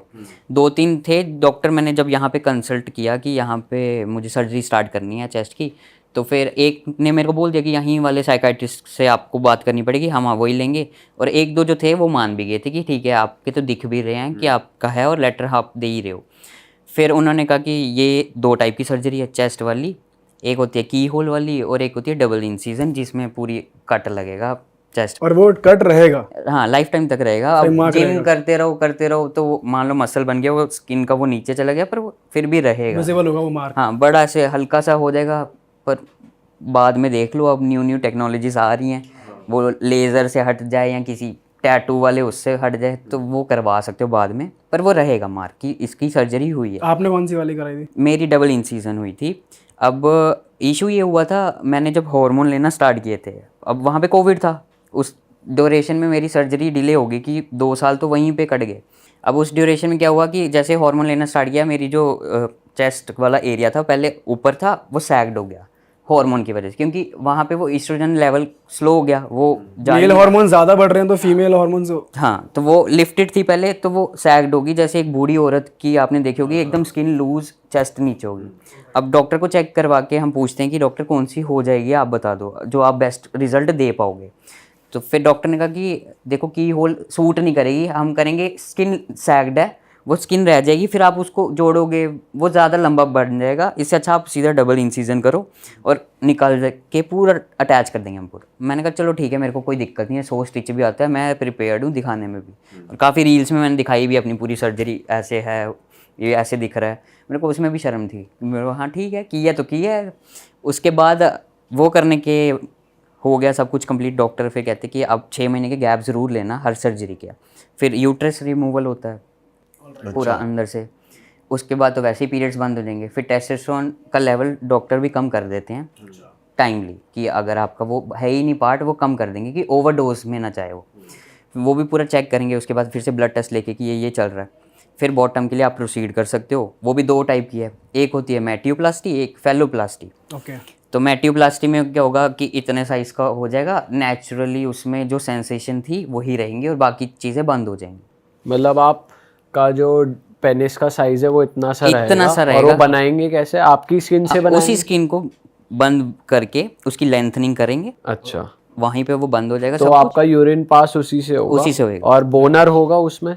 हाँ, हो सकता है उसमें प्रॉपर। तो आपको सेंसेशंस आएंगे उसमें? बट साइज छोटा रहेगा? साइज इतना रहेगा, इसको बोनर का लेके भी क्या करोगे? सही बात है। पैसा मतलब 2 इंच ही मान लो इसको। हाँ, 2-3 इंच खींच खुचा के जितना कर पाए वो करेंगे ट्राई। तो ये पेशेंट के ऊपर होता है कि वो ये बोले कि मुझे ना साइज थोड़ा बड़ा चाहिए अपने पीनिस का, तो वो फिर हाँ, होता है चूज कर सकते हैं तुम अपनी मर्जी। वो सेकंड ऑप्शन है, उसमें क्या होता है? मर्जी है। फेलोप्लास्टी में क्या होगा, वो स्किन का ग्राफ्ट लेंगे, स्किन पूरी यहाँ से काट देंगे, ठीक है, यहाँ से पूरी स्किन काट देंगे, या तो पट से ले लेंगे। थाईलैंड में तो और डेवलप कर गए हैं, वो पीठ से भी ले लेते हैं, कि लोग कहते हैं कि यार बाजू सामने दिखती है कि कटी हुई है, तो आप ऐसा करो जहाँ कपड़े पहन सकते हैं उस एरिया से लेना स्टार्ट। थाईलैंड में? थाईलैंड में तो काफ़ी नॉर्मल हो चुकी हैं ये सर्जरीज। तो फिर वहाँ पे मैंने उनसे भी कंसल्ट किया था, सब वो ले लिया कि ये इसका डाटा है। उसके बाद उन्होंने बोला कि यहाँ से हम ग्राफ्ट ले लेंगे फेलोप्लास्टी करने के लिए, फिर वो उसको रोल करेंगे, पूरा बना देंगे, फिर वो डाल देंगे वहाँ पे, जोड़ देंगे उस एरिया पे। ऑलराइट, ठीक है। अब वो रहेगा 6 महीने के लिए वैसा। उसके बाद होंगे इम्प्लांट्स 6 महीने के बाद। अच्छा, जितने साइज भी आप चूज करोगे वैसा रहेगा, 6-7। अच्छा, ऐसी वो होती है कि 10 इंची का भी चूज जितना भी करना है।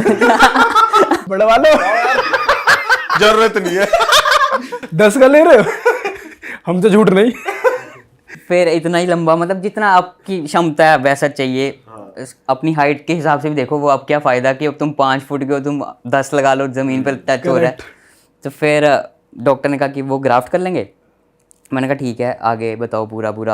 कहते 6 महीने बाद इम्प्लांट होगा। इम्प्लांट मतलब सिलिकॉन के वो डाल देंगे उसमें रॉड, और टेस्टिकल भी उसी से बनाएंगे, जिससे इरेक्शन क्रिएट होगा।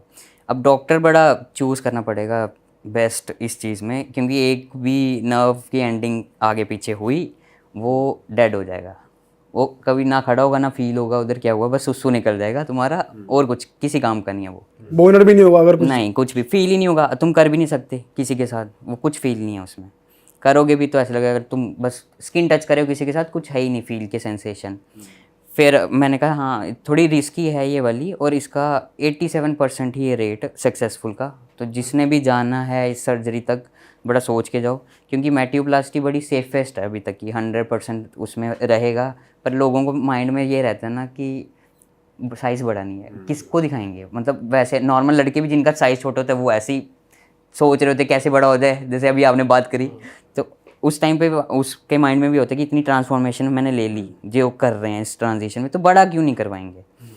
फिर काफ़ी थाईलैंड में थे मैंने देखे, और इंडिया के भी देखे हैं कुछ, काफ़ी उन्हें करवाए हुए हैं, पर वो मे भी सामने नहीं आते, कंफर्टेबल नहीं होंगे कि हमने कराया। वो चाहते ही नहीं है कि हमारी ट्रांजिशन पता लगे।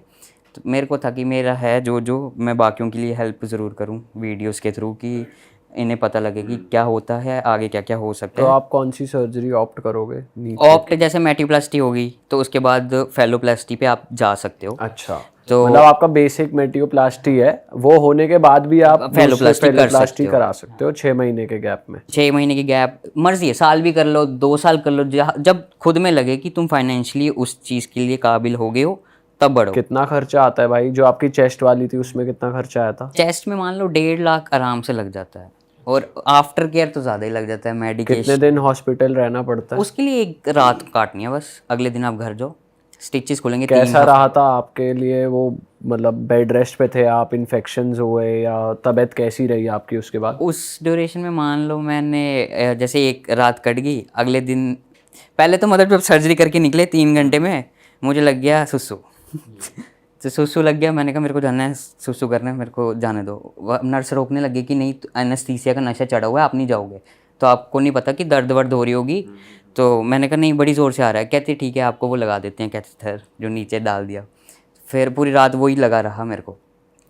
उसके अगले दिन मेरे को डिस्चार्ज कर दिया, मेरे को यहाँ पे लगी हुई थी पाइप्स, उसमें देखना था उनको कि कितना खून ओवरनाइट निकलेगा। तो उन्होंने कहा उसके लिए नेक्स्ट दिन आना, वो फिर हम निकाल देंगे साइड से, और बाकी जगह पूरी पट्टी लगी हुई थी। फिर डॉक्टर ने कहा कि हाँ ठीक है, इसके कम ब्लड हुआ है जो पाइपें लगी हुई थी उसके साथ, तो इसका निकाल दो। डिपेंड करते कुछ लोगों के ज़्यादा 2-3 दिन भी ब्लीडिंग स्टार्ट हो जाती है, वो गंदा खून जो होता है वो निकलना स्टार्ट हो जाता है। फिर आगे जाके उन्होंने निकाला, 20 दिन बाद मान लो 21 दिन, 3 हफ्ते स्टिचेस खुलने थे। तो मैंने थोड़ा उसको डिले कर दिया 4-5 दिन और, कि मुझे पता है कि वो अच्छे से स्टिच खुलेंगे तब जब थोड़ा लंबा गैप ले लोगे। उसी टाइम पे काट दिए तो थोड़ा टाइट फील होती है और लगती भी है, जब वो खींचते हैं ना तो दर्द होती है। तो फिर मेरे को ज़्यादा दर्द नहीं हुई, काफ़ी लोगों को होता है कि हमें दर्द हो रही है, बहुत हो रही है, तो मेरे को नॉर्मल था। हाँ मैंने बड़ा ट्रैवल भी किया उस टाइम पे, क्या यहाँ से जाके चंडीगढ़ चक्कर काटे, फिर जम्मू काट लिए, और वहीं पे पट्टियाँ करवाई। ऐसे डॉक्टर बोलते हैं हमारे पास ही आ जाना, हम ड्रेसिंग सारी 2-2 दिन बाद चेंज करेंगे। तो मैंने ट्रैवल भी किया उस ड्यूरेशन में। अब मैंने खुद को वो समझ लिया था कि छोड़ो यार, इतनी केयर नहीं है, नॉर्मल हो गई सर्जरी। तो पर नहीं, काफ़ी लोगों को देखना पड़ेगा इन चीज़ों को, कि ये बड़ा सीरियस मैटर है। फिर मेरे को इन्फेक्शन हो गई थी यहाँ पे, मेरे को पस पड़ गई उसी टाइम। पट्टी जब उतारी उन्होंने फिर रिमूव की उस पस को। फिर डॉक्टर ने कहा कि एक जगह टिक जाओ, जहाँ पे भी हो वहीं पे 1 हफ्ता काट लेना, इधर ट्रैवल मत करो। हाँ ट्रैवल मत करो, इन्फेक्शन हो जाएगी, गर्मी लगती है उस एरिया में, वो बाइंडर पहना हुआ है तुमने। तो मैंने कहा चलो ठीक है, बैठ के वहाँ पे चेंज करवाया। फिर जाके मेडिकेशन न्यू लगी, चेंज कर दी उन्होंने। फिर ये लंबा चला प्रोसेस, फिर काफ़ी मतलब रिकवरी का ध्यान बहुत रखना पड़ता है। फिर मुझे वापस भी जाना था ऑस्ट्रेलिया। 1 महीने बाद मेरे को वहाँ पे जाके रास्ते में मतलब पहले ही फ़्लाइट वालों ने बोल दिया कि आप फिट हो कि ट्रैवल कर लोगे। मैंने कहा हाँ हाँ आप मेरे को ले चलो। पर वो फ़्लाइट 16-17 घंटे की फ़्लाइट थी। जैसे मैंने बैठा हुआ, बस हो गई मेरी, तो ऐसा लग रहा था शरीर सुन्न हो चुका हुआ है। कैसे मैंने बैठ के अपना वो टाइम काटा।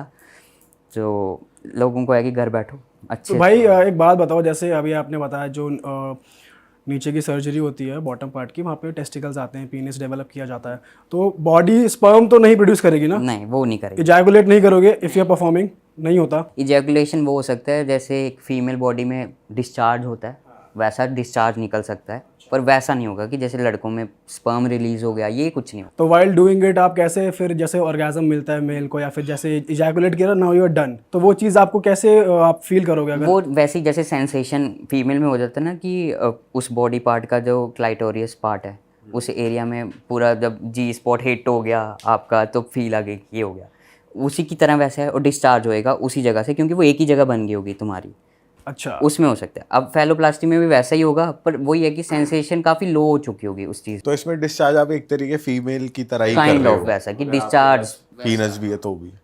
वैसा ही होगा। तो भाई अब जब आप सर्जरी वगैरह करा के वापस ट्रैवल करते हो इंटरनेशनली, तो एयरपोर्ट वगैरह पे प्रॉब्लम आती है डॉक्यूमेंटेशन में, या कैसे रहता है? डॉक्यूमेंटेशन में वहाँ तो मेरे को किसी ने कभी पूछा नहीं, वो नहीं देखते क्योंकि उधर काफ़ी नॉर्मल है ये चीज़ें हो रही। इंडिया में आते हुए ज़रूर पूछ लेते हैं कि ये क्या फीमेल लिखा हुआ है इस पे, तो आप मुंह पे इतने बाल हैं क्या, मतलब आईडी दूसरी है? तो फिर मैंने बोलता नहीं मेरी आईडी है। फिर कहते कि कुछ और आईडी रखी है आपने, तो फिर मेरे को दूसरी शो करनी पड़ी कि मेरा लाइसेंस है वहाँ का, उसमें मेरे को बीएड है थोड़ी, तो फिर मान जाते थे वो, ज़्यादा पूछेंगे नहीं, सॉरी बोल देंगे कि अच्छा ठीक है। डाउट हो जाता है अपनी जगह, मैं भी हूँ तो मैं भी पूछ लूँगा। उनका भी काम है वैसे check सिक्योरिटी करने का, तो एजेंसी तो फिर भाई कंट्री का ही मैटर हो जाता ना, और एयरपोर्ट पे तो फिर वो ऐसे कैसे, वो एक शक्ल दूसरी दिख रही है पासपोर्ट पे, दूसरा इंसान सामने खड़ा हो गया, तो वो ऐसे जाने भी नहीं दे सकते कि इधर उधर तुम करो चीज़ों को।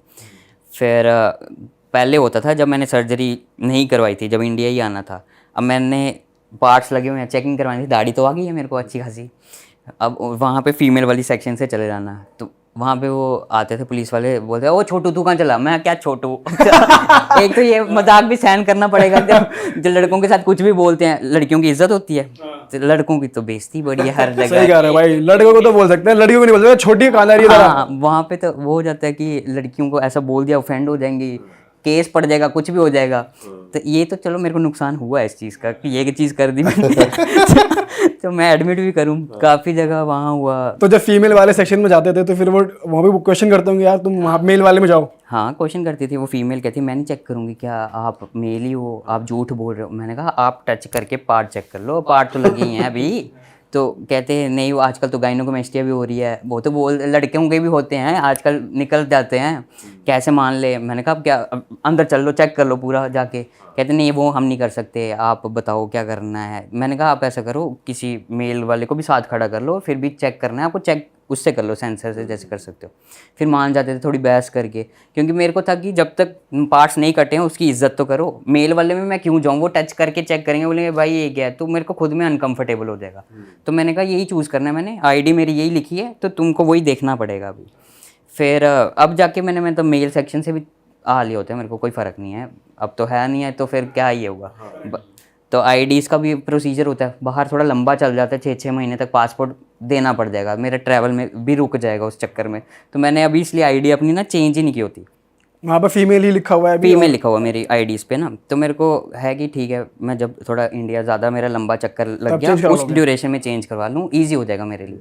तो वहाँ पे छोड़ दिया पासपोर्ट, इमरजेंसी पड़ गई, इंडिया ट्रैवल करना पड़ेगा, मैं कहाँ से ढूंढूँ अपना पासपोर्ट वहाँ पे। तो ऐसा तो है नहीं कि एक ही स्टेट है स्विच की, आधार कार्ड पे स्विच चलो आ जाओ हो गया। तो फिर मैंने कहा थोड़ा डिले करके जब हो जाएगा एक जगह पे, वैसा फिर करके चेंज सेट हो जाओ। फिर इंसिडेंट में तो वो है कि फीमेल वाला जो आप पूछ रहे हो कि चेकिंग वाला, क्लबों में मैंने काफ़ी वो एंट्रीज ली है फ्री। अच्छा। फ्री तो तब आईडी दिखानी होती है, तो वो कहते स्टैग एंट्री पैसे दो। मैंने कहा मैं क्यों दूँ, मैं तो लड़की हूँ। हाँ अभी तो मैं लड़की। जब तक डॉक्यूमेंट में ये रखा है तो तुम ये लो फायदे। But with all the beard and all वो मान जाते हैं? नहीं, पहले क्वेश्चनिंग तो करते हैं, पर वो 2-3 आईडीज रखे हैं, आधार, पैन, वोटर कार्ड, सब एक, वो एक इंसान इतना कुछ तो नहीं रख सकता किसी भी। तो फिर वो ऐसे होते कि अच्छा ठीक है, अब और तो कौन किसी सी ने नहीं कहा अब तो तू लड़का है अब नहीं करूँगा, अब तो डॉक्यूमेंट ना, मैंने कहा जब तक डॉक्यूमेंट नहीं चेंज होंगे मैंने पैसे मैं नहीं तो फ्री में घूमूंगा। मैं तो फ्री में। फिर वो इतनी बहस नहीं करते, अच्छा जाओ भाई। तू जा भाई, सर नहीं भाई पड़ना मुझे। ऑस्ट्रेलिया में तो चलो फिर भी लोग कंसिडरेट होंगे, इंडिया में भी नहीं करते बहस, या इंडिया में कहते हैं नहीं जी नहीं? नहीं, इंडिया में भी काफ़ी रहती थी बहस। तो मेरे को है कि मेरे को ना मतलब काफ़ी अटेंशन मिलने लग जाती थी, काफ़ी लोग इकट्ठे हो गए। मैंने कहा आओ तुम भी जानोगे ना, इधर खड़े होके पता लगेगा कुछ न्यू इंसिडेंट हुआ है, यादगार बन जाएगा तुम्हारे लिए। तो वहाँ भी बहस करेंगे, 4-5 पुलिस खड़ी हो जाती थी। तो मैं सर है ही ये, कहते आप लिख के दे दो हमें कि मतलब ऐसे ट्रांजिशन, मैं लिखा लो, साइन भी ले लो, सेम मैच भी करेंगे। तो होता था, मेरे को अपना वो लगता नहीं था टाइम वेस्ट हो रहा है, ऐसे मज़ा आता था ये सब हो रहा है। ऐसा हुआ है कि तुम क्लब में गए हो पार्टी करने ऑस्ट्रेलिया में या दिल्ली में कहीं पर भी, तो आपको कोई आकर खुद से अप्रोच कर रहा है, कोई फीमेल आके अप्रोच कर रही है जब ट्रांसफॉर्मेशन के बाद? ज़्यादा क्लबिंग मैंने की नहीं होती वैसे तो, 1-2 बार जब जाना अपने दोस्तों में ही यहाँ पे चले जाना, तो आगे पीछे जो लोग होते थे ज़्यादा बात नहीं करते थे, वो अपने में ही डांस कर लिया वो, पर मेल ही कंसिडर करते थे, उनको बिल्कुल ही पता ही नहीं होता था कि फ़ीमेल का वो है। बस वो होता था जब वॉशरूम जाना था तब पता लग जाता था, उस टाइम पे जब सर्जरी नहीं हुई थी तो मैंने फ़ीमेल में जाना होता था, तब लड़कियाँ वीडियो बनाने लग जाती थी, वो देखो लड़का घुस गया। मैंने कहा यार मुझझसे बात कर लो, वीडियो बनाने की क्या ज़रूरत है तुमको। तो फिर अब वो स्टाफ को बुला लेते थे कि इसने ऐसे यूज़ कर लिया फ़ीमेल वॉशरूम। तो मैंने कहा यार आईडी चेक कर लो, यहाँ पे भी तुम ऐसे मत डरो मेरे से, मैंने कुछ नहीं करना है, मेरे पास अभी कुछ नहीं लगा है तो तुम्हारा क्या ही होएगा। फिर नॉर्मल होते थे धीरे धीरे। भाई आपके इंस्टाग्राम पे रील्स वगैरह पे मैं कमेंट्स देख रहा था, ऐसे कुछ कमेंट्स आते हैं कि यार हार्मोन्स अगर चेंज करवाते हैं तो हाइट बढ़ जाती है क्या, तो उस पर इम्पैक्ट पड़ता है या कुछ मिसकंसेप्शन आप क्लियर करना चाहते हैं या चीज़ें नहीं होती हैं? हाँ, काफ़ी लोग सोचते हैं कि हाइट बढ़ जाएगी, क्योंकि ग्रोथ हार्मोन अलग है और ये वाले हार्मोन एकदम अलग हैं। तो इसमें बिल्कुल भी हाइट बढ़ती नहीं है, ऐसा सोचना ही नहीं कि ये हम हाइट के लिए लेना शुरू कर दें टेस्टोस्टेरोन या दूसरे वाले हार्मोन तो हाइट भी ऊपर आ जाएगी, कि लड़कों की हाइट लंबी है शायद टेस्टोस्टेरोन से होती है, ऐसा कुछ भी नहीं है। मैस्कुलिन बॉडी बन जाती है, बियर्ड आ जाती है काफ़ी लोगों की, ये चेंजेस मिल जाते हैं। जिम करोगे तो और ज़्यादा ऐसे अच्छी मैस्कुलिन और बन जाएगा, पर वो हाइट को लेना देना कुछ भी नहीं है। अब जो लोग सोच रहे हैं कि हम 5 इंच हाइट है हमारी फुट की, ये 6 बन जाएगी शायद लड़कों की तरह, वो बिल्कुल नहीं होने वाला, बिल्कुल ऑपोजिट है। और भाई जो दूसरी सर्जरी थी जो आपने अपर बताई थी वो 1.5 लाख बताई थी, जो लोअर है वो कितनी महंगी होती है दोनों, उसका लोअर तो प्राइस? काफ़ी महंगी होती है, आप मान लो 1.5 से 2 लाख लग जाएंगे यूट्रस रिमूवल पे भी। अच्छा उसके बाद आप 7-8 लाख के आसपास मान के चलो बॉटम स्टार्ट होएगा। और अच्छा। कितनी केयर के बाद वो कितना पहुंच जाएगा वो अलग ही लेवल हो सकता है, क्योंकि इन्फेक्शन पता नहीं कितनी किसको हो सकती है, दवाइयाँ कितनी देर किसको कितनी लग लाइफ थ्रेटनिंग होता है, जान का खतरा भी होता जान का खतरा अभी तक हुआ नहीं किसी को कि ये सर्जरी करी और मर गया, नीचे करी मर गया, ऐसा कुछ है नहीं। क्योंकि डॉक्टर्स पहले सारा ब्लड टेस्ट लेकर क्या बीमारियां ऑलरेडी हैं बता देते हैं कि करना है प्रोसीड या नहीं, तो उसके बाद एकदम कंप्लीट ही हो जाता है। ये है कि आपको अपनी केयर एंड तक बहुत लंबे टाइम तक भी काटनी पड़ेगी, शायद साल में भी रिकवर ना हो, 2 साल लग जाएं उस चीज़ को रिकवर होने में। तो मेन है कि फाइनेंशियली इतना स्ट्रांग हो जाओ कि बना लो अपना माइंडसेट कि पैसे जोड़ते रहो फिर ही यहाँ प्रोसीड करना, वरना हार्मोन तो लाइफ टाइम तक लेने हैं। ऐसा तो है नहीं कि एकदम डॉक्टर को 10 लाख दिया हमें ये बना दिया तो उसके बाद वो ख़त्म हो जाएगा, और उसके बाद भी तो आगे चलता रहेगा, पैसे नहीं आएंगे, ख़त्म हो गया तो वो वहीं रुक जाएगा। कोई आगे प्रॉब्लम आ गई उसके लिए फिर लगाओ पैसे, तो मेंटेन करना तो बहुत इस जरूरी चीज़ को मेंटेनेंस वही है, गाड़ी भी लेते हो मेंटेन कर रहे हो उस चीज़ को, अगर लंबी लेनी है न्यू वाली तो नहीं ले सकते हो, एक ही शरीर है, तो इसको जितना आप बनाओगे न्यूट्रिशन और सब कुछ लेकर उतना आउटकम देगा। अब मेरी तरह शायद बाकियों के रिजल्ट नहीं होंगे क्योंकि जिम नहीं कर रहे होंगे, मैंने तो मतलब 6 दिन जिम किया होता है, जाना है चाहे कितना भी काम हो, मेरे को 1 घंटे सही काम के बाद जिम करके ज़रूर आना है। नहीं जा पाए कुछ घर पे ही कर लो, पर कुछ कर लो। बढ़िया। फिर ऐसा लगता है लड़कों से पीछे ना रह जाऊँ, फिर इतना ही इनको कंपटीशन में बीट करना है। आधे लोग ऐसे ही जल के कमेंट मार रहे हैं कि इसकी दाढ़ी मेरे से भी ज़्यादा है, बॉडी मेरे से भी ज़्यादा है, तो मैंने कहा ठीक है टक्कर देनी है, अच्छे लेवल पे दे उनको। दीपक को दे रहे हो आप दाढ़ी दाढ़ी पे पूरा दे रहे हो भाई मैं सोच रहा हूँ मार दूँ एक प्रोडक्ट नहीं कर सकते हो ट्राई, मतलब हो सकता है। काफ़ी लड़कों के मैसेज आए मेरे को, लड़कियों से ज़्यादा लड़कों के मैसेज भरे पड़े, भाई दाढ़ी नहीं आ रही, दाढ़ी का बता दो, ट्रांसप्लांट कराई है। मैंने कहा नहीं करवाई है, तुम्हें लगता है करनी है तो तुम करवा लो, मैंने नहीं करवाई है। तो कहते क्या इंजेक्शन है वही बता दो, हम ले लेंगे जाके। मैंने कहा ऐसा कुछ भी नहीं है, तुम भी एंडोक्रिनोलॉजिस्ट से मिल लो, हार्मोन हो सकते हैं। काफ़ी लोग होते होंगे जो नहीं बताते सामने कैसे दाढ़ी आई है, नेचुरली वो भी नहीं है, अंदर से इंजेक्शन ही लिया है, पर ऊपर से नेचुरली दिखेगा कि ये हुआ है। ट्रांसप्लांट में पता लग जाता है, जैसे बालों में भी पता लग गया ये चीज़ हो गई है, तो वो अंदर से इंजेक्शन दे सकते हैं, क्या पता लेवल कईयों के ना लो होते हैं। तो मैंने जब ब्लड टेस्ट करवाया था अपना स्टार्टिंग में, मेरा तो पहले ही ऊपर था टेस्टोस्टेरोन लेवल, तो मेरे को हार्मोन के इशू रहे थे, वहाँ पे दाढ़ी मेरे को हल्की हल्की आती थी। कुछ फीमेल देखी होंगी जो ट्रॉल भी हुई होगी ना, वो जो स्कूल वाली मुंह पे वो दाढ़ी आई थी उसकी, तो वैसे ही मेरे को भी आते थे। मैंने भी वैक्सिंग और थ्रेडिंग कराई थी स्कूल टाइम पे। अब आगे आगे मेरे को ज़रूरत नहीं पड़ी, मैंने तो रेजर मारे और हार्ड हो गए, तगड़े तगड़े बनते गए। वैसे ये बताओ कोई जैसे पर्क्स आप एज अ लड़की जब थे आप मिस करते हो, जैसे अब आप हो लड़का बन चुके हो? पर्क्स यही हो गए, जैसे अब मेट्रो में मैंने कल आना था, तो अब लड़कियों को बिठाना पड़ रहा था, अब मेरे को खड़े होना पड़ रहा था फिर मैंने कहा हाँ ये तो नहीं हो सकता। वहाँ भी दिखा देते अपना, भाई मेरा आधार कार्ड देखो फीमेल हूँ, हाँ, बहस तो कर सकते थे, फिर उधर ज़्यादा लंबा तमाशा लग गया था, तो फिर मैंने कहा नहीं अवॉइड कर दो, ठीक है, उनको इधर अब हक दो, कई जगह तो देना स्टार्ट करो, अगर खुद में फील कर रहे हो कर लो इस चीज़ को मैनेज। आगे आगे चल के और भी जो वो होगी प्रॉपर्टीज जो सरकार ने काफ़ी दी है कि 2% डिस्काउंट मिलेगा लड़की हाँ, स्टैम्प ड्यूटी अपने नाम पे परचेज करेंगे। अब मैं खुद बात करने चल रहा हूँ, वो मेरे को मेल ही करेंगे कंसिडर जब मैंने ये डॉक्यूमेंट चेंज कर दिए। फिर वहाँ पे बोल देंगे कि अब आप तो महंगा दोगे। मैंने कहा यार हर जगह अब लड़के ही पीस रहे हैं, अब जाके पता लगा गालियाँ भी पड़ रही हैं, फिर भी इज्जत कहीं नहीं हो रही। ठीक है, लड़कियों की भी इज्जत करनी है, पर उनको भी बाकी जगह भी दो ना एडवांटेज। बेचारे लड़कों को तो बिल्कुल ही निगलेक्ट करते हैं। सही बात है। तो अब दुख भी लग रहा है लड़कों की तरफ से। तो जब तक फीमेल वाला काटा था तब खुशी होती थी, हमें तो ये पर्क्स मिले जा रहे हैं, मज़ा आ रहा है।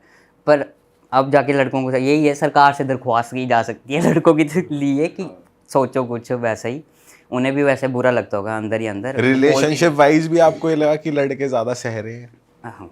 जैसे पहले आप थे? अब आबादी मेरे को लगता है लड़कों की ज़्यादा है। ठीक है, तो अब मैं मान भी लूँ अगर किसी से अप्रोच भी करूँ, उनके पास, लड़कियों के पास ऑप्शन ज़्यादा ही होते हैं ना।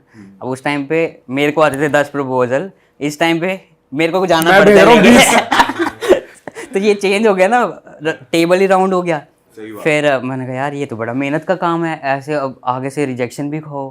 ठीक है, उस टाइम पे तो चूज़ करने का ऑप्शन था, ये ले लिया, इससे बात कर ली, जो करते हैं करो। तो अब तो कोई पूछ नहीं पर रहा। अगर इमोशनल नीड्स की बात करें तो आपकी वही है सेम जो पहले थी, जैसे एक लड़की इमोशन काफ़ी चेंज हो गए हार्मोन लेके।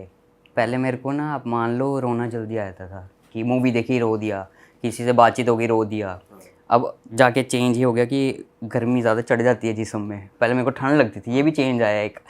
ठंड, काफ़ी लड़कियाँ देखी होंगी जिनको ठंड लगती है, तो उस टाइम पे मेरे को बहुत ज़्यादा लगती थी। अब मेरे को बैठे बैठे गर्मी लगने लगती है, अंदर से पता नहीं क्या हो रहा है, वो हो सकता है हार्मोन का ही असर होगा। फिर रोना काफ़ी कम हो गया। अब पता लगा कि लड़के क्या पता क्यों नहीं रोते, क्योंकि गले तक अटक जाता है, आंसू निकल ही नहीं रहे। वो मेरे साथ भी होने लग गया। तो फिर मुझे लगा कि बेचारे लड़कों को बोलते हैं ये रोते नहीं, रोते हैं, अब अंदर से रोते हैं, बाहर से आ ही नहीं रहा। कोशिश भी करूँ ना, निकल ही नहीं रहा। शायद हो सकता है कंट्रोल कर रहा हो हार्मोन का लेवल वो चीज़। तो और दूसरे जो हार्मोन ईस्ट्रोजन वाले ले रहे हैं उनको जल्दी अब निकलना स्टार्ट हो जाता होगा, पहले वो कंट्रोल कर लेते होंगे। मतलब ये काफ़ी इफेक्ट करती हैं चीज़ें इंटरनली, बड़ी स्ट्रॉन्ग लेवल का इंजेक्शन है ये लड़कों में है खूबी अपने आंसू रोकने की, वो रोक लेते वो खूबी बन जाती है। अंदर से हो भी सकता है कि हार्मोन हो सकता है। मेरे को तो यही चेंज मतलब दिखे कि ये हुआ है मेरे साथ। और गर्मी का तो बड़ा ज़्यादा अब चढ़ती है, ऐसे दिमाग तक आती है कि गर्मी चढ़ रही है। शायद वही होता है ना, एग्रेशन हो सकता है। हाँ, तो आपके पार्टनर ने आपसे जब से, वो तो आपसे तब से टच में है, बातचीत हो रही है जब से आप एक फीमेल बॉडी में थे, ट्रांजिशन का फेज भी उन्होंने देखा है, उन्होंने आपको कुछ बताया है कि यार तेरे में ये चेंजेस आ रहे हैं या ऐसे बिहेवियर चेंज हो रहा है? जब न्यूली मेरे को इंजेक्शन लगना स्टार्ट हुए थे ना, एग्रेशन थोड़ा जल्दी हिट हुआ। छोटी छोटी बात पे ना मेरे को ना ऐसे जल्दी गुस्सा आ जाना, कभी मैंने किया नहीं था और मेरा ऐसे हुआ था। फिर उसने मेरे को बोला कि यार हो रहा है, आपको लग नहीं रहा होगा पता, पर आप एग्रेसिव हो जाते हो बीच में। तो फिर मैंने उस चीज़ पे काम किया कि यार ऐसा कुछ हो रहा है तो मैं अपने आप में खुद में शांति बनाऊं। फिर अब ऐसा हो गया टाइम कि अब मेरे को फ़र्क ही नहीं पड़ता। वो लड़कों का एक फेज़ आया था ना, अब तुम गालियाँ भी दे के जाओ कोई फ़र्क नहीं पड़ रहा। उम्र निकल जाती है या वो स्टेज क्रॉस होगी, 25-26 तक लगता है कि वो खिड़की है, 28-29 के आगे लगने लगता है बूढ़ापन आ गया हुआ है, अब तुम अपने करियर पे ध्यान दो, सेट हो गए हो। कोई गालियाँ भी बोल रहा होगा, ध्यान नहीं जाएगा। लड़ाई भी कम कर लेते हैं आजकल, तो काफ़ी कम हो गई हुई है, बड़ा रेयरली हो गई है जो बूढ़े 30 के बाद लड़ने स्टार्ट हो जाते होंगे। उनका हो सकता है टेस्टोस्टेरोन लेवल और ऊपर होगा, पर उतना लेवल हमें डॉक्टर नहीं देते, वो स्मूथ पेस पे रखते हैं कि इतना ही रहे, डैमेज ना करे। क्योंकि ओवर लेने से क्या होगा, लीवर फंक्शन में भी दिक्कत आती है। बीच में मेरा थोड़ा सा हाई हो गया हुआ था, डॉक्टर ने चेक किया, कहते हैं लीवर फैट बनने लग गया, थोड़ा जिम, थोड़ा न्यूट्रिशन और ध्यान देना स्टार्ट कर दो। डॉक्टर ने वैसे क्या, दवाई नहीं दी कुछ वैसा, कहते अपनी रूटीन में थोड़ा इस चीज़ को ऊपर काम करो और आगे आगे ना ये ना ये डैमेज करने लग जाए, इसलिए डोज मैं इस टाइम पे थोड़ा कम कर लूँगा, इतने दिन थोड़े बाद ले लेना। और डॉक्टर साथ ही में चेंज करवाते थे।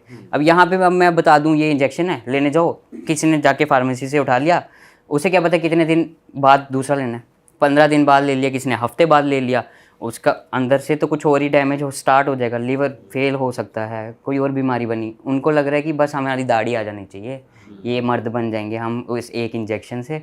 वैसा बस मिथ है। मेरे को भी लगता था कि एक इंजेक्शन डाला, अगले दिन मैं ऐसे हल्क बन के वो बाहर चल रहा हूँ। हाँ, इतने साल की मेहनत है, 7 साल लगे हैं। अब वो लोग सोच रहे हैं कि शायद बॉडी इसकी टेस्टोस्टेरोन के साथ ही लेते लेते बॉडी बन गई। कैसे बनेगी? काम नहीं करोगे, जिम नहीं जाओगे, कैसे बनेगी? आप बाकियों की भी बॉडी अलग अलग टाइप की है, कोई पतला है, कोई मोटा है, तो जो जिम जा रहा है उसकी बॉडी अच्छी है, बस वही काम जिम कर रहा है, डाइट भी कर रहा है। भाई वैसे अभी आपके फ्यूचर प्लान्स क्या है, मतलब तुम्हारा खुद का क्या मन है शादी करने का, आपकी फैमिली कैसे रिएक्ट करती है शादी को लेकर? शादी के लिए पूछ रही है फैमिली बेचारे कब कर रही है। मैंने कहा यार अभी तो मेरी 28 उम्र है, तो 30 तक तो क्रॉस होने दो। अगर मतलब लड़के बेचारे 30 के बाद ही कर रहे होते ना, वेल सेटल्ड हो गए, वैसा ही मेरा माइंड सेट वैसे ही है, जल्दी निकलने वाला वो है ही नहीं। तो कहते हाँ फिर बता दो हमें भी डेट्स फाइनल करो। मैं नहीं, पैसे जोड़ने दो, अभी आराम से करेंगे फ्यूचर में। और उसके बाद भी मैंने सोचा है कि काफ़ी लोगों को अपनी तरह जो है हेल्प करूँ मैं आगे जाके। वैसे जो पेरेंट्स की वो सपना होता है हर देसी पेरेंट का, यार हमारा बच्चा होगा, पोता होगा हमारा, तो वो अब पेरेंट्स को तो मालूम है ना that you can not make kids, हाँ, राइट? हाँ। तो वो उस पर कैसे रिएक्ट करते हैं? पूछते हैं क्या करना है आगे का। मैंने कहा कि वो साथ वाली का ही है, कर लेंगे। फिर मेरे को ऐसे तो यार साथ वाली उसका हुआ ना, मेरा तो नहीं हुआ होता है, माइंड में आती है यही चीज़ें। तो फिर वो कहते कि देख लो अब आपकी चॉइस है, फ्यूचर तो एक जनरेशन के आगे बढ़ता है, अब तुमने तो रोक दिया। तो फिर मैंने कहा साथ मतलब पार्टनर से पूछा, तो वो कहते कि जब हमें लगेगा कंफर्टेबल तो वहाँ तक जाएंगे। अडॉप्शन भी हो सकता है उस चीज़ में ऑप्शन, या वही कि आप IVF के थ्रू या बाहर से ले लिया स्पर्म वो कर लिया। तो बीच में मैंने ये भी माइंड सोचा था कि मैं अपना ओवरी वो करवा दूँ फ्रीज़, जो ऑप्शन होता है। बट उस टाइम पे मैंने हार्मोन स्टार्ट कर दिए थे वो। अब डॉक्टर कह रहे थे कि आप लेट हो गए हो, उसके बाद आप 0 पे आओगे, फिर से शुरू करोगे, थोड़ा ना इम्बैलेंस हो जाएगा बॉडी का। तो ये चीज़ करने से अच्छा है अब आप आगे प्रोसीड कर ही लो, आगे जाके रुको मत। अगर रुक भी गए 1 साल मान लो आपके पीरियड्स आने में लग जाएंगे, ठीक है, चलो 6 महीने में भी आ गए, फिर वो एग्जैक्ट ओवरी मैच कर भी रही है, वो अच्छी भी है कि फ्रीज़ कर पाओ कि वो फर्टिलाइज बाद में होएगी, तो वो बड़ा रिस्की वाला काम है अभी करना। तो फिर मैंने कहा चलो ठीक है, अब जो कर लिया, अब उस टाइम पे नहीं थे अवेयर, और ऑब्वियसली पैसे भी नहीं थे कि आप जाके इतना माइंड से सोचो कि ओवरी फ्रीज़ कराएंगे, पहले ऐसे ऐसे स्टेप बढ़ेंगे। तो इसलिए जो लोग बाकी ट्रांजिशन में आ रहे हैं 18 के बाद ही शुरू होते हैं कि हार्मोन दे दो, ये कर दो, तो उनको यही है कि आराम से सोचो। मैंने भी तो 24-25 में स्टार्ट किया अपना, दाढ़ी आई है, उन्हें लगता है 18 के बाद ही दाढ़ी बनना स्टार्ट हो जाती है, यही एज है, बन जाएगी अगर तुम काम कर रहे हो उसमें, उस टाइम पे बन जाएगी। 25 के बाद ही मैंने दाढ़ी लाई है अपनी। तो बूढ़ा हो जवान हो कोई मैटर नहीं कर रहा है, इंजेक्शन मिल रहे हैं डोज उस चीज़ के, वो निकल जाएगा। फिर उसके बाद ओवरी फ्रीज नहीं की, आगे जाके अब बच्चों का जो सोचेंगे तो वो वही सोच सकती है जो आपका पार्टनर है। आप तो अब देखोगे बस साइड पे बैठ के, या तो एक्सेप्ट करोगे। फैमिली को पता है आपके बारे में? फैमिली में कुछ मेंबर्स को पता है, अभी पेरेंट्स को प्रॉपरली नहीं पता। बाकी मेंबर्स जैसे सिस्टर ब्रदर ऐसे उन सबको पता है कि हाँ ये चल रहा है।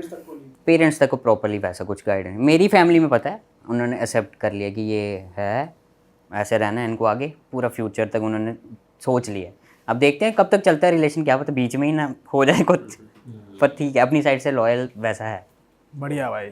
ऑसम भाई, बहुत मज़ा आया आपसे बात करके। एंड जितनी ओपन तरीके से आपने बात करी, बहुत ज़्यादा करेज चाहिए होता है। आपने खुद अपनी जर्नी इंस्टाग्राम पे भी दिखाई है, और सब वीडियोस और फोटोज़ आप डाल ही रहे हो, खुल के सारे टॉपिक्स पे बात कर रहे हो, किसी भी बात करने में आप हिचकिचाए नहीं, बहुत करेज लगता है। एंड हमारी तरफ से तो बेस्ट विशेज़ हैं ही आपकी आगे फ्यूचर के लिए, जो भी आप चाहते हो सब आपको मिले। एंड ऑडियंस से भी यही कहेंगे कि अगर आपको कोई भी हेल्प चाहिए जिसमें टीजे आपकी हेल्प कर सकते हैं, आप इनको इंस्टाग्राम पे रीच आउट कर सकते हो। इनका इंस्टाग्राम स्क्रीन पे भी फ्लैश हो रहा था, डिस्क्रिप्शन में भी लिंक है। आप कोई भी क्वेरी हो, क्वेश्चन हो, आप पूछ सकते हो। और ज़रूर यार किसी को भी इंस्टाग्राम या कहीं पे ट्रोल करने से पहले एक बार ज़रूर सोच लो कि उसको वो कैसे इम्पैक्ट कर सकता है, कैसे हिट कर सकता है। सबको अपनी लाइफ अपने तरीके से जीने का हक है। एंड आप कुछ कहना चाहते हो जाते जाते ब्रदर? बस थैंक यू सो मच मेरे को इनवाइट करने के लिए और जनता के सामने लाने के लिए। मैंने काफ़ी इन्जॉय किया पॉडकास्ट में आके। रैप अप करते हैं। Thank you so much. And मिलते हैं दोस्तों हम नए पॉडकास्ट में। टिल देन अपना ध्यान रखिए। Bye bye, take care, see you. चलो जी, बाय बाय। बाय।